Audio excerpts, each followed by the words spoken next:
Bonjour à tous. Euh, on est ravis de vous accueillir tous pour ce webinaire qu'on co-organise donc avec Comundi sur un sujet d'actualité qui est celui du CPF et en particulier celui de la mobilisation de vos collaborateurs avec ce fameux CPF. Alors on est bientôt 150 participants au webinaire, donc je pense qu'on va pouvoir le lancer. Bonjour à tous. Alors peut-être juste quelques mots sur nous, donc je vais laisser peut-être Claire commencer par se présenter. Bonjour, ravie d'être là avec vous pour parler du CPF, le sujet brûlant du moment. Donc, je suis directeur général de Comundi, je suis administrateur de la Fédération de la formation professionnelle et donc on va essayer de discuter avec vous pour vous donner les meilleurs conseils pour optimiser le CPF et pour justement faire un outil dynamique de gestion des compétences. Alors, Comundi, rapidement, Comundi c'est une entreprise de formation, développement de compétences qui intervient sur plusieurs secteurs à travers des marques expertes. C'est aussi une entreprise qui est fortement orientée sur le soft skill. Nous avons plus de 1000 programmes de formation, un grand nombre de sessions aussi en sur-mesure et en intra-entreprise. Et ce qui fait notre spécificité, c'est tout ce qui est innovation pédagogique, innovation produit, nouvelles modalités, learning trip. Et nous avons aussi donc un développement digital à travers une plateforme de LMS qui nous permet d'offrir des blended learning à l'ensemble de nos participants. Voilà, rapidement parce qu'on va pas passer trop de temps sur Comundi. On est donc là pour justement pour vous parler du CPF. On a et c'est le dernier mot pour la présentation de Comundi, une offre de plus de 270 formations éligibles au CPF qui s'adressent à des managers et qui sont sur toute l'offre soft skill de Comundi, à savoir management, efficacité professionnelle et développement professionnel. Donc moi, pour ma part, donc je suis Nicolas Mitchler, donc je suis fondateur et directeur général de la société SkillUp, donc qui est aujourd'hui une solution SaaS dédiée à la gestion des compétences, avec notamment un module historique qui est un module formation et ce module formation donc qui permet de gérer tous les plans de développement des compétences en entreprise a la particularité d'héberger en son sein une place de marché, donc du contenu de formation professionnelle et en particulier un très très grand nombre de formations liées au CPF. Donc, voilà. Donc la raison pour laquelle on co-anime ce webinaire avec Comundi, c'est puisqu'on se connaît de longue date, avec Claire et Comundi en particulier, qui sont partenaires de SkillUp depuis le début. Et en effet, donc il y a une complémentarité forte entre Comundi qui est très précurseur sur le sujet du CPF avec l'offre très étoffée qui a été développée, et puis nous qui sommes très impliqués SkillUp dans plutôt les outils qui vont permettre aux entreprises de mettre en avant de façon efficace une offre de formation CPF pour les collaborateurs et donc d'aider les entreprises et les collaborateurs à mobiliser le CPF dans le cadre de l'entreprise. Alors peut-être juste avant qu'on rentre dans le fond du sujet, on va essayer de faire tenir quelques règles. Donc on va essayer de faire tenir ce webinaire sur une durée peut-être de 25 à 30 minutes de présentation. On gardera un petit temps à la fin pour répondre à vos questions. N'hésitez pas à les adresser via le chat. On pourra également en prendre quelques-unes au fil de la discussion. Alors là, j'ai un premier commentaire qui dit « Bonjour, je n'ai pas de son ». Est-ce que c'est le cas pour tout le monde ou est-ce que certains ont le son? Est-ce que certains peuvent nous répondre? Est-ce que le son fonctionne? Il y a le chat. Le son fonctionne, super. Bon, alors, désolé pour ceux qui n'ont pas le son, c'est probablement un problème de votre côté. Nous avons le son. Le son a l'air de fonctionner. Super. Bien, c'est parti. Alors, peut-être quelques mots d'introduction sur un point sur la loi à venir, pour rappeler quelques éléments de base de cette loi-là qui commence à être connue et maîtrisée par les départements RH. Oui, introduire le sujet. Rapidement, parce que je pense que vous connaissez tous la loi à venir. Le sujet, c'est plutôt de se rappeler un petit peu sa philosophie. L'idée était de dire, ben voilà, on va avoir un CPF en euros qui sera à la main des salariés, donc entièrement, qui vise à être autonome sur son parcours professionnel, sur sa transition professionnelle éventuelle. Et puis de l'autre côté, des entreprises qui n'ont plus aucune obligation donc de consacrer de l'argent à la formation, sauf à cotiser pour le CPF de manière, universelle, et l'apprentissage. Donc, on a une sorte de contribution universelle pour la formation obligatoire pour les entreprises qui, lorsqu'elles veulent ensuite former leurs salariés, doivent créer un plan de développement de compétences qui remplace le plan de formation et qui doit être financé donc par leurs fonds propres. Alors ça, c'est vrai pour toutes les entreprises. Il faut savoir que on a souvent parlé du Big Bang de la formation. La loi précédente avait déjà enlevé l'obligation pour les plus de 300. Là, on descend sur les plus de 50. Il reste donc une mutualisation pour les moins de 50 et aussi il reste, il ne faut pas l'oublier, un certain nombre d'obligations conventionnelles pour des entreprises qui appartiennent à des branches et sur lesquelles elles ont des obligations qui sont liées à leur appartenance à une branche. Ouais. Donc globalement l'esprit de la loi qui donc visait quand même au départ à, j'allais dire, étanchéifier le sujet des formations CPF individuelles et le sujet de l'entreprise. D'accord. Donc en effet, côté collaborateur, pour répéter ce que je venais de dire, les deux grands changements, c'est le passage de heures en euros, et ça c'est un changement qui est important, puisque dans la perception des collaborateurs, disposer d'un compte formation avec des euros, il y a une symbolique qui est très différente, et donc un changement de paradigme de ce point de vue-là. Et l'autre chose, c'est en effet la remise au centre du collaborateur avec l'accès direct, beaucoup plus direct qu'aujourd'hui, à une offre de formation qui par ailleurs va être élargie, et avec l'accès à cette offre-là via une app mobile dont on attend la sortie incessamment sous peu. Donc vraiment une remise au centre des dispositifs du collaborateur, c'est l'esprit de la loi. Et oui, juste deux commentaires pour compléter ce que vous dites. Des heures en euros, figurez-vous qu'on peut aussi passer des euros en heures. Ça, vous ne le saviez pas. Mais c'est pour tous ceux qui ont un contrat à droit privé et qui vont travailler sur le secteur public, leur CPF se retransformera en CPF en heures. C'est prévu dans la loi sur la formation professionnelle du secteur public. Par ailleurs, l'appli qui va sortir fin novembre, début décembre, est une appli qui ne concerne que le CPF autonome, c'est-à-dire le CPF qui est financé directement par le salarié et ses droits qui seront sur son compte personnel de formation et non pas les CPF qui sont abondés par l'entreprise. Absolument. Et côté entreprise, pour répéter, donc en effet, il y a des points de vigilance à avoir, c'est que pour les entreprises de plus de 50 collaborateurs, il y aura plus de financement au titre du plan, ça a été dit, qu'il y a quand même une forme d'obligation un peu plus molle, mais de former qui va perdurer, notamment avec ce bilan sexennal qui doit être fait en 2020 avec, pour un certain nombre d'entre vous, la nécessité de justifier que vos collaborateurs eh bien, auront suivi dans les 6 dernières années une formation obligatoire, non obligatoire, pardon. Donc, il y a cette obligation de former qui perdure avec un financement qui s'est allégé, mais d'autre part, des éléments qui viennent libérer, enlever un certain nombre de contraintes sur la formation. C'est en effet une évolution peut-être de la définition de la formation. Vous voulez peut-être en dire un mot, Claire, c'est effectivement, on avait une formation qui était encadrée par des financements mutualisés. À partir du moment où ces financements j'allais dire, disparaissent, la notion de formation, elle devient beaucoup plus large. Donc, toutes les modalités de développement de compétences, du moment qu'elles sont qu'il y a un objectif, qu'il y a une modalité et qu'il y a une évaluation, deviennent de la formation. Donc, à la fois, il y a une vraie avancée dans le sens où des modalités qui étaient autrefois exclues et qui pourtant concouraient au développement des compétences peuvent rentrer dans le champ de la formation, et aussi un risque dans le sens où il ne faut pas que tout devienne formation et que finalement on dilue le concept de formation dans une espèce de définition molle qui ne fasse pas, disons, qui ne mette pas en valeur à la fois la nécessité de définir des besoins et de les évaluer après coup. Alors, il y a une question qui est posée, c'est pouvez-vous rappeler le maximum en heures et en euros? Alors, le maximum en heures et en euros, alors maintenant, on parle qu'en euros, à part sur le secteur public, mais je vous dis, c'est un petit peu spécifique, par an. Donc, il y a une contribution de l'employeur par salarié de 500 €. Et puis, sauf sur certains cas où ça peut monter jusqu'à 800 € pour un certain nombre de catégories de personnes. Il faut savoir que… Ça, c'est par an. Mais est-ce qu'on ça, c'est par an. Alors après, maximum, on cumule jusqu'à 1 500 €. Il faut savoir que là, il y a une période un peu favorable qui s'ouvre pour le CPF, avec à la fois donc les droits CPF qui sont convertis pour ceux qui ne l'ont pas utilisé, et il y en a beaucoup qui ne l'ont pas utilisé.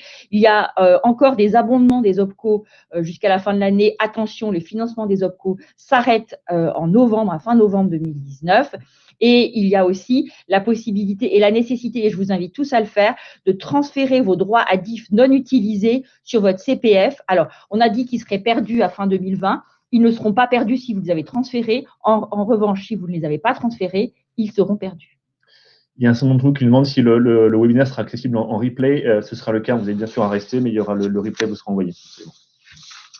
Ok, bon, je pense qu'on peut passer à la loi d'après. Donc, la grande question qu'on souhaite adresser dans ce webinaire, la problématique, c'est comment est-ce que vous, entreprise, département RH et formation, pouvez tirer parti de cette loi à venir et du CPF en particulier dans une démarche de co-construction. C'est-à-dire que, en effet, ce CPF ne vous échappe pas complètement et en particulier que vous puissiez continuer à monter des parcours et des programmes de formation en bonne intelligence, en bonne efficacité avec vos collaborateurs. Alors, il faut savoir quand même que le CPF, au départ, n'est pas du tout fait pour l'entreprise. Ce n'est pas du tout conçu comme ça.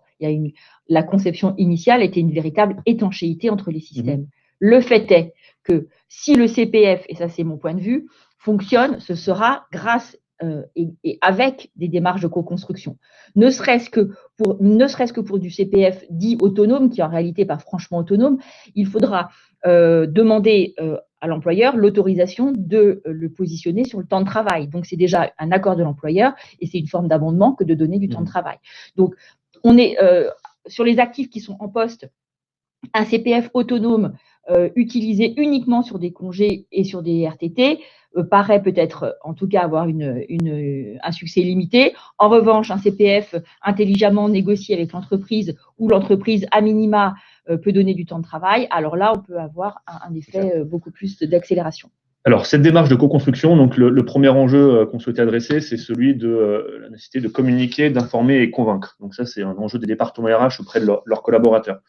Juste, on voulait vous rappeler une petite stat en introduction. Donc, Skillup a mené en 2018 une étude avec Clever Connect et donc on est venu interroger 1500 salariés sur l'appréciation de la formation et de la façon dont elle est conduite et administrée par leurs équipes RH.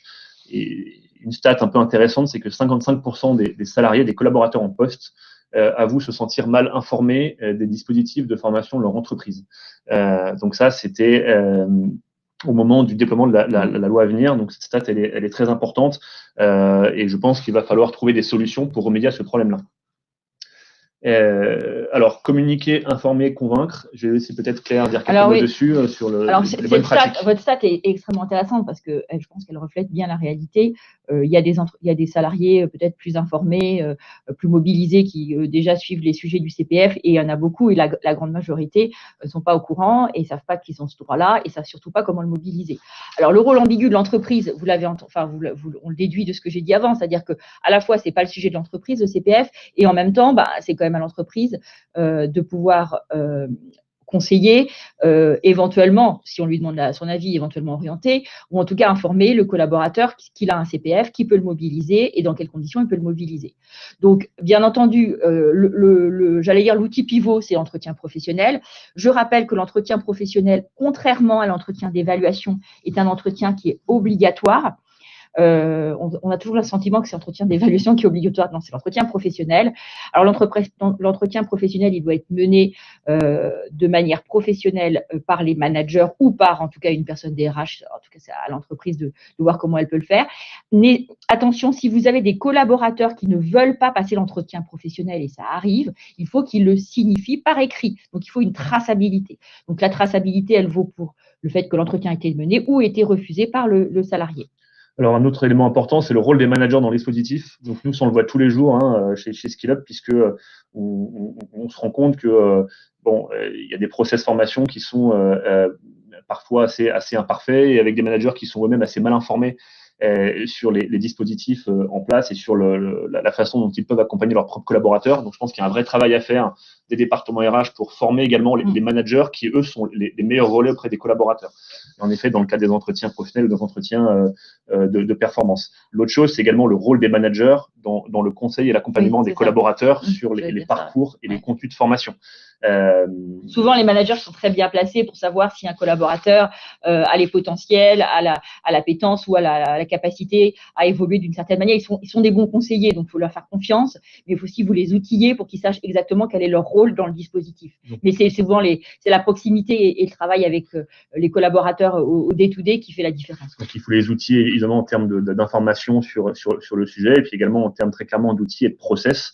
Il y a des applications telles que Skillup ou d'autres qui permettent vraiment de remettre le manager au centre du dispositif formation et d'en faire un relais très, très efficace sur le sujet. Alors, il faut savoir aussi que les collaborateurs vont se retrouver face à l'appli un peu seuls. Hein. Enfin, il faut savoir qu'il y a une appli, on leur dira, mais un peu seuls. Et donc, il va falloir qu'ils puissent savoir quelles sont les formations qu'ils pourront mobiliser avec ou pas l'abondement, avec aussi la certification. N'oubliez pas que le CPF, les formations éligibles au CPF sont des formations certifiantes. Hein, donc, c'est impactant pour les collaborateurs. Ça veut dire qu'ils seront certifiés, donc ils vont passer par un jury de certification. Donc, c'est pas des formations qu'on suit et puis qui n'ont pas d'implication. Donc, c'est important tout ça d'expliquer ça.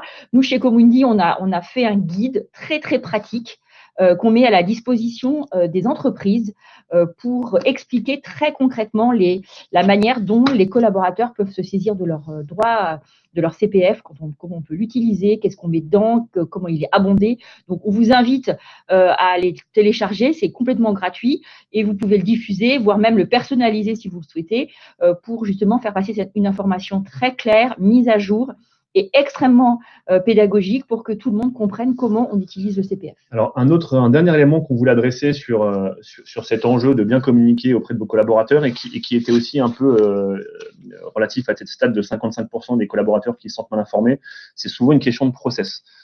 Et nous, ça on le voit au quotidien chez nos prospects ou chez nos clients, il y a des process formation qui sont souvent assez peu digitalisés, assez anciens. La formation, ça a souvent été le parent un peu pauvre quand même des départements RH, avec une mise en lumière beaucoup plus récente du sujet. Et donc, on invite vraiment les départements RH et formation à repenser tout leur process formation en replaçant bien le collaborateur au centre, CPF ou non CPF.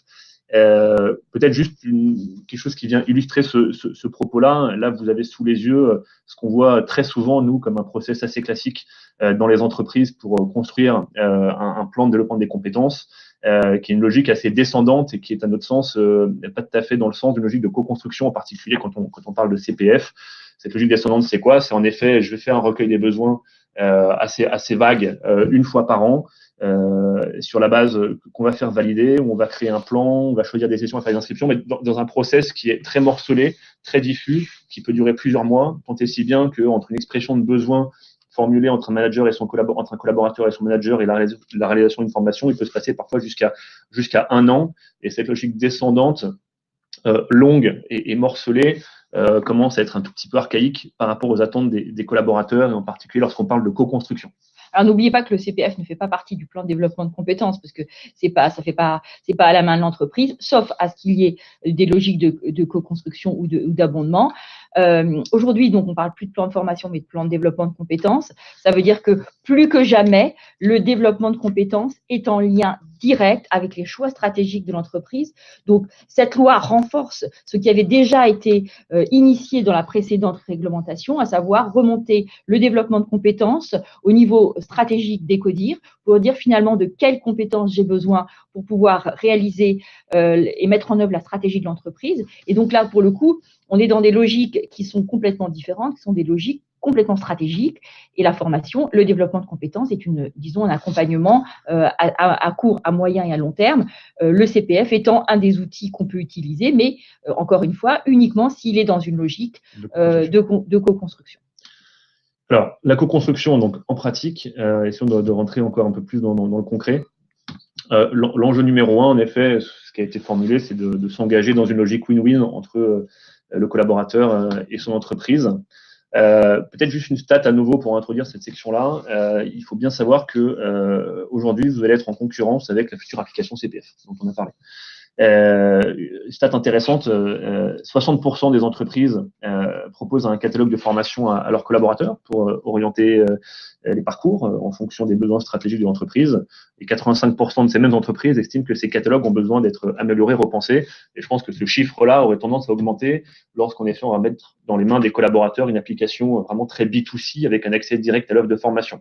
Donc la question qui va se poser, c'est comment est-ce que tout ça va s'articuler entre à la fois une application dans les mains du collaborateur, l'entreprise qui va continuer en effet à vouloir proposer ces parcours de formation.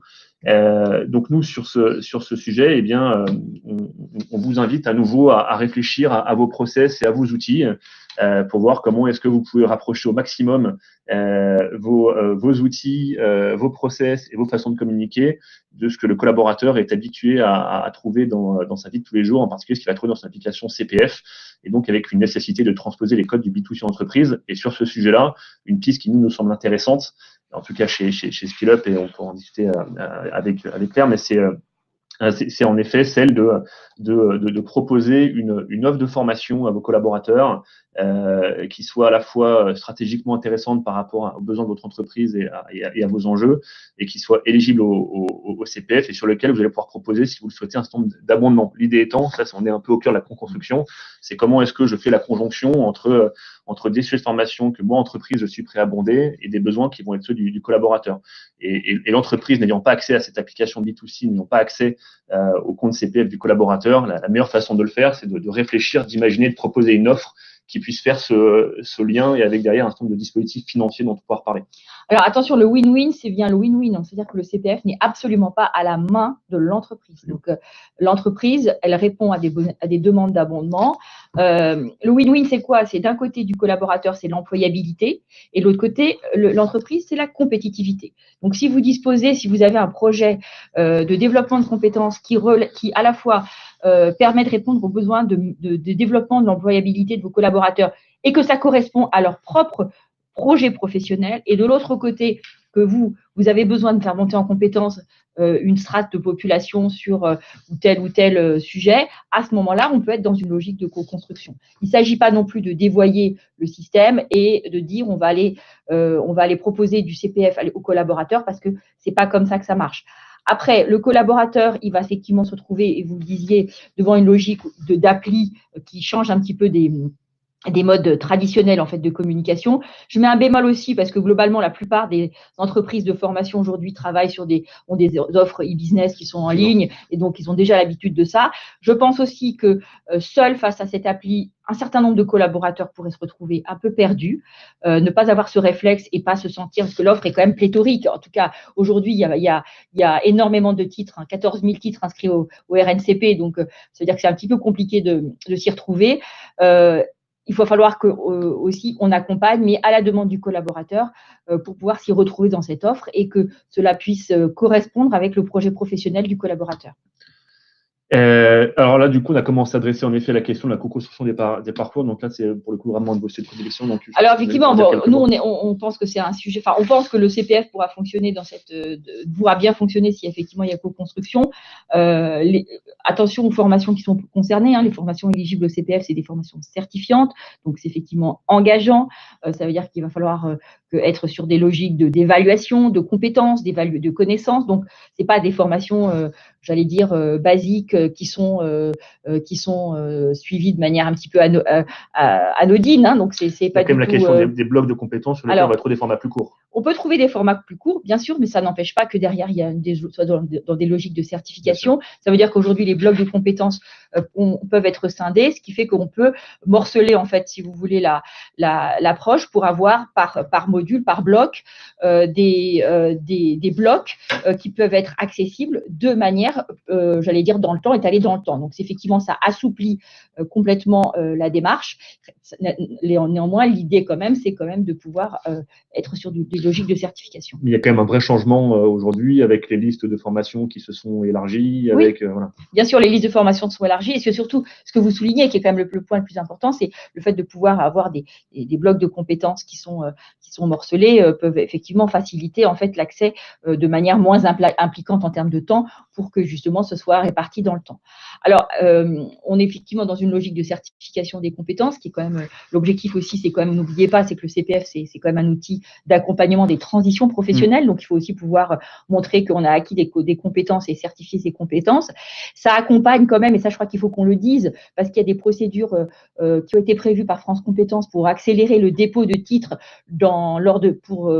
pour des métiers qui sont dits en tension ou des métiers qui sont innovants. Donc, on sait qu'il va y avoir énormément de modifications. On dit que 50% des métiers vont être très rapidement modifiés. Le contenu va être modifié. Des nouveaux métiers apparaissent, souvent de manière progressive.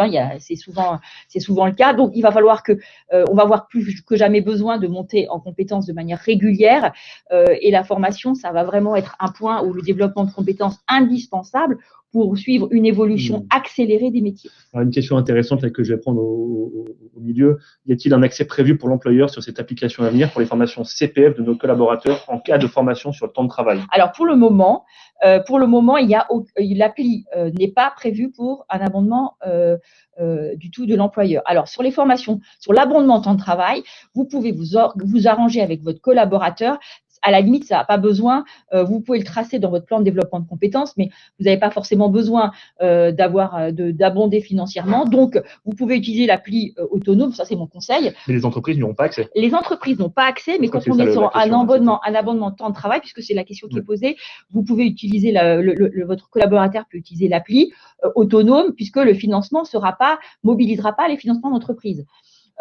Néanmoins, c'est important quand même que vous puissiez tracer le fait que vous abondiez en temps de travail. L'appli, alors je réponds jusqu'au bout sur la question, l'appli qui prévoit l'entrée des financeurs, entreprises ou autres, n'est prévue qu'en 2020. On n'a pas de date précise et pour le moment, on ne sait pas ce qui va se passer entre la fin du mois de novembre où les OPCO, pour l'instant, gèrent ces sujets-là, mais ne géreront plus puisqu'il l'appli reprendra la main. Et la sortie de l'appli qui permettra un accès aux entreprises pour de l'abondement, courant 2020. Aujourd'hui, on ne sait pas ce qui va se passer pour cette période de transition. Aujourd'hui, la question, est-ce que sur les questions que je vous pose, est-ce que sur le financement, notamment en cas d'abondement par l'entreprise, doit nécessairement passer par l'appli? Non, il peut pas. Il peut pas. Non, il ne peut pas. Pour l'instant, c'est pas prévu. Pour l'instant, il faut. Donc, il y aura un financement direct de la formation par l'employeur auprès de la Caisse des dépôts. Pour l'instant, on ne sait pas comment on va procéder. Pour l'instant, pour l'instant, on passe par les OPCO jusqu'à fin novembre. À partir de novembre, c'est l'appli qui prend le relais, mais l'appli ne prévoit qu'un financement autonome du collaborateur. Et donc, il faut attendre 2020 pour qu'on ait une appli qui permette l'abondement de l'employeur et passer par cette appli. Entre-temps, il sera certainement mis, parce que l'objectif n'est pas de pénaliser le développement du CPF, mais il sera certainement mis en place un dispositif transitoire, pour l'instant, qui n'est pas encore connu. Très clair. Donc là, on a commencé à faire le lien avec la partie suivante, en effet, sur la co-construction financière en pratique. Alors, en effet, il y a différents dispositifs de co-construction. On en a parlé déjà finalement à travers ce qu'on s'est dit, mais bon, effectivement, on incite à faire des accords d'entreprise parce que si vous ne faites pas d'accord, c'est compliqué quand même de gérer. Si vous avez des dispositifs un peu collectifs qui mobilisent du CPF, ça veut dire qu'il y a autant d'accords individuels, autant de dépôts individuels auprès de la caisse de dépôt, autant de factures individuelles, donc c'est compliqué. Donc, il vaut mieux avoir des accords d'entreprise. Ça commence à se développer, mais encore une fois, il y a une forme d'attentisme aussi parce qu'on veut voir comment ça peut fonctionner.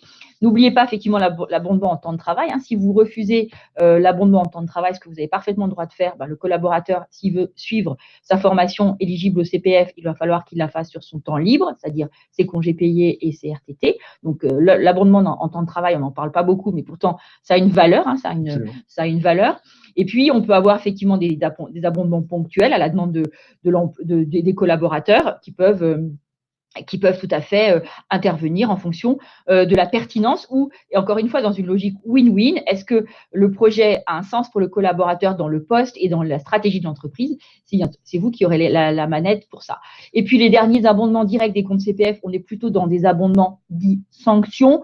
Vous ne faites pas vos entretiens professionnels, vous avez un certain nombre de sujets que vous ne faites pas pour votre collaborateur, notamment la fameuse obligation de former les collaborateurs dans le cadre des 6 années qui seront regardées. Donc, il faut savoir que le dispositif a un petit peu changé, parce qu'avant, on était sur un dispositif triptyque entre formation non obligatoire, augmentation individuelle ou promotion. Maintenant, on est plutôt sur de la formation, mais les deux systèmes existent encore l'un à côté de l'autre. Donc, encore une fois, c'est en période d'installation. Néanmoins, ces abondements directs des comptes CPF seront plus spécifiquement des abondements sanctions.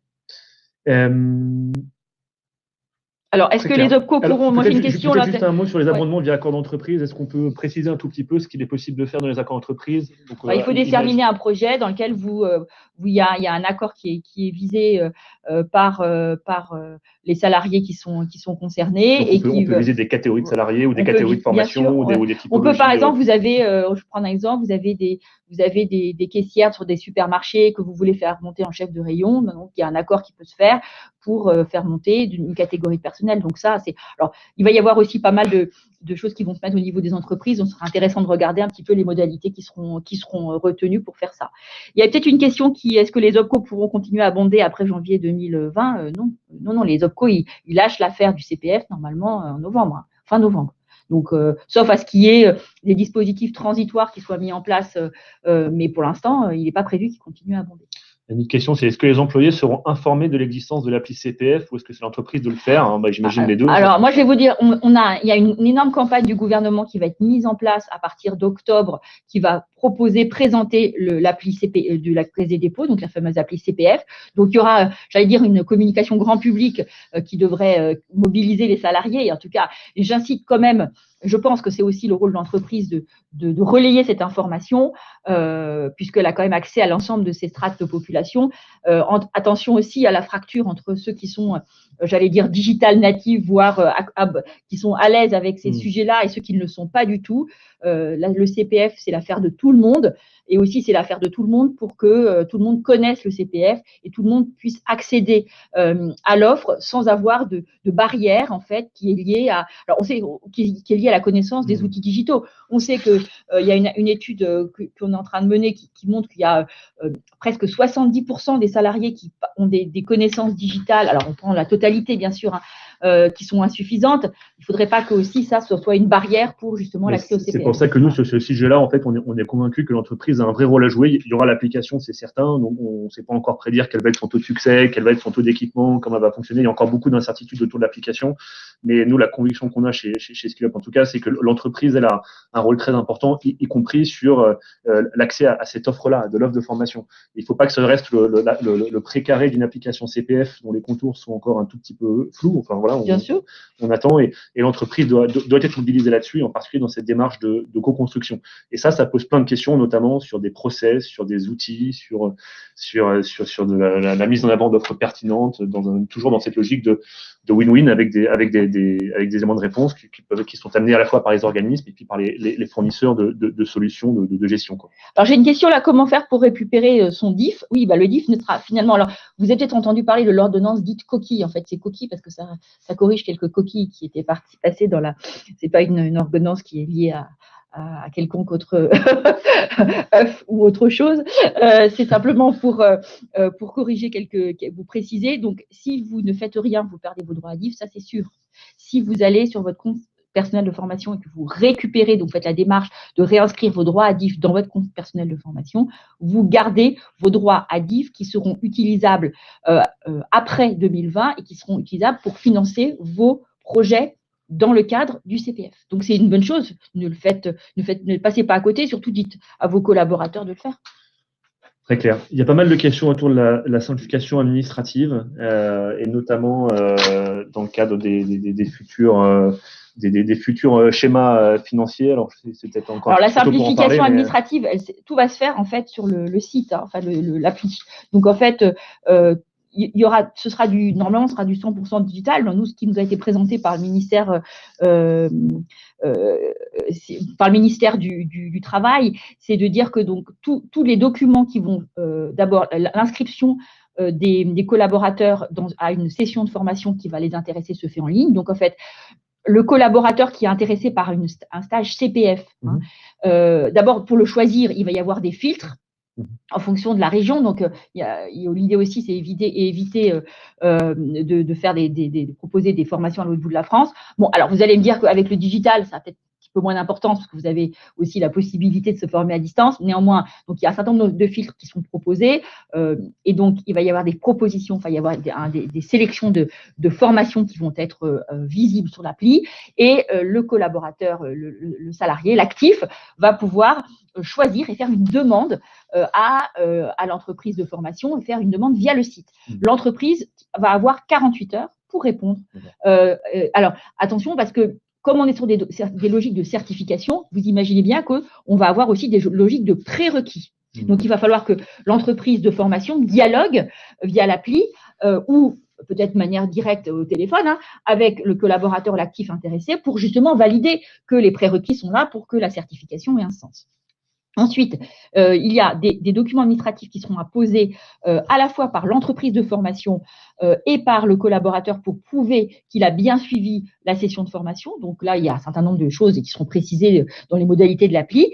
Et à la fin, l'ensemble des dispositifs sera entièrement dématérialisé et notamment le compte personnel de formation sera débité directement par la Caisse des dépôts. Alors, il y a tout un système aussi prévu s'il y a des annulations du fait du collaborateur, du fait de l'entreprise de formation. En tout cas, il faudra être vigilant parce que les règles sont strictes pour tout le monde. Si un actif ne vient pas à une formation, n'est pas présent à une formation au dernier moment, il perdra ses droits à formation.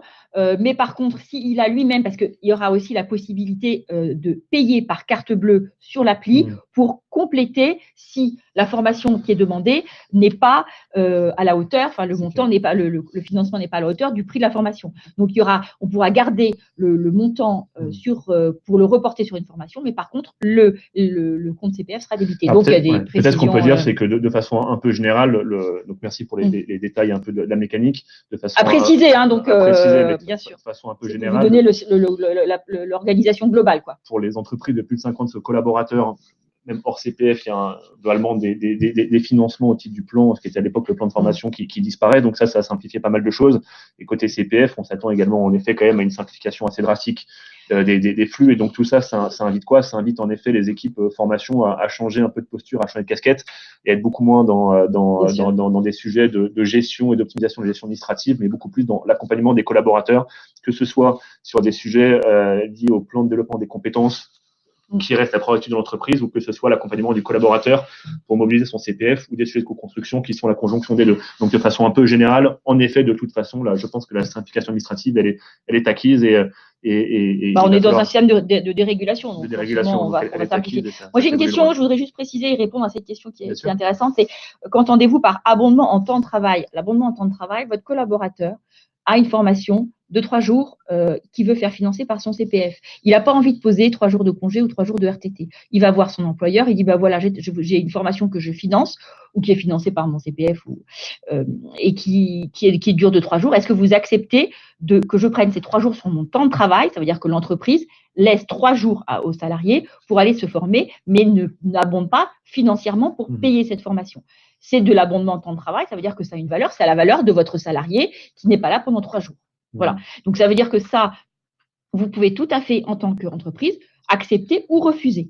Mais il ne faut pas minimiser l'investissement, l'abondement. Si vous avez un salarié à qui vous accordez une formation sur son temps de travail de 10 jours, 10 jours de temps de travail, ça a de la valeur. Il n'y a pas de formalisme particulier autour de cet abondement? Non, pour l'instant, non. Mais par contre, soyez vigilants quand vous allez faire vos plans de développement de compétences. Si vous voulez tracer l'effort de formation ou l'effort de développement de compétences que l'entreprise fait, il est intéressant de tracer les abondements de temps de travail. Et puis, c'est aussi quelque chose qui, à mon avis, se valorise assez fortement côté collaborateur. Bien sûr. Alors après, vous pouvez aussi avoir des dispositifs mixtes en disant je considère que cette formation que vous me demandez peut être intéressante globalement, mais pas forcément spécifiquement pour votre poste. Donc sur les 10 jours, j'abonde 2-3 jours simplement. Voilà. Alors il y a 2 questions là, on peut peut-être répondre aux 2 questions d'un coup qui arrivent sur le DIF. La première, c'est en effet, vous dites que si les DIF sont inscrits dans mon compte formation, il y a une manip à faire pour faire le transfert. Première question. La question, c'est est-ce que c'est automatique pour transférer le DIF? Non, c'est pas automatique. Et la deuxième question, c'est à quelle hauteur seront valorisées ces heures de DIF reportées dans le CPF? Dans le même montant horaire que celle du CPF heure. Donc c'est pas automatique, c'est-à-dire que c'est au collaborateur. C'est au collaborateur de faire la démarche. Et de justifier d'ailleurs. Alors après, il faut regarder comment ça, ce qui est, mais ça certainement guidé, mais en tout cas, il y a la possibilité de ne pas perdre, mais si on transfère ses droits à DIF. Donc c'est au collaborateur. Et le même montant d'heure, il n'y a pas de changement. Pas mal de fiches de paye sur lesquelles les DIF sont inscrites. Il va falloir savoir que ça change. Sachant que le DIF maintenant n'existe plus. Oui, bien sûr. Enfin, les anciennes DIF. Les anciens DIF, ouais. Ok, très clair. Écoutez, je pense qu'on arrive au terme des 40 minutes qu'on avait prévues pour ce webinaire. Alors peut-être juste en type de conclusion, on vous invite alors en effet à à venir découvrir ce guide CPF qui est Voilà. proposé par Comundi et qui, à mon sens, est un excellent C'est pour vous matériel donner, pour voilà, diffuser. ça vous permettra d'avoir une communication claire, pratique, complète sur le sujet auprès des collaborateurs. C'est juste à télécharger et puis ça vous permettra derrière de communiquer dessus. Je vous dis un mot en guise de conclusion, si vous me permettez. D'abord, car j'étais ravie d'animer avec vous ce webinaire. On attend peut-être d'autres questions si vous le souhaitez. On est en pleine construction, donc on va vous donner des réponses qui peuvent éventuellement être évolutives, puisque l'appli n'est encore pas sortie, puisqu'il y a encore beaucoup de choses qui se passent. On est en année 1 de la réforme, avec beaucoup d'attentisme aussi des entreprises qui ne savent pas très bien. On insiste quand même sur le changement culturel qui s'opère à travers cette réforme.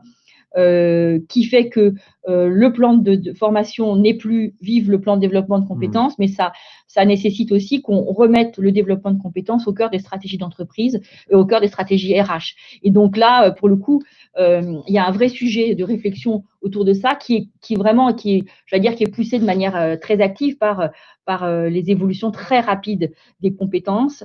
De plus en plus de métiers changent et la nécessité aussi d'investir fortement dans les soft skills qui sont une sorte de socle qui permet aux gens d'évoluer et d'évoluer rapidement pour apprendre de nouveaux métiers. Donc voilà, on est un peu à la croisée des chemins sur cette année 2019. Il y a peut-être des choses qui vont bouger, il y a peut-être des éléments qu'on vous a donnés qui peuvent éventuellement évoluer, parce qu'on est encore… il y a encore beaucoup d'interrogations. Néanmoins, on essaie de vous donner quelques clés pour déjà anticiper, vous préparer à être le plus actif et proactif possible par rapport à cette réforme. Voilà. Et de mon côté, bien écoutez, je vous invite, si vous le souhaitez, si vous voulez en savoir un peu plus, à nous demander une démonstration de ce que nous on est capable de proposer en termes d'outillage chez SkillUp et notamment les outils qui vont vous permettre en effet matériellement de proposer cette démarche de co-construction à vos collaborateurs sur ce sujet du CPF. Alors, est-ce qu'on prend encore une ou deux dernières questions? Je vois qu'il y en a certains qui sont encore en train d'arriver. Un webinaire spécifique sur les abondements pourrait-il être organisé? Bien sûr. Alors, oui, on organisera tous les webinaires que vous voulez. Il faut qu'on ait toutes les informations là-dessus.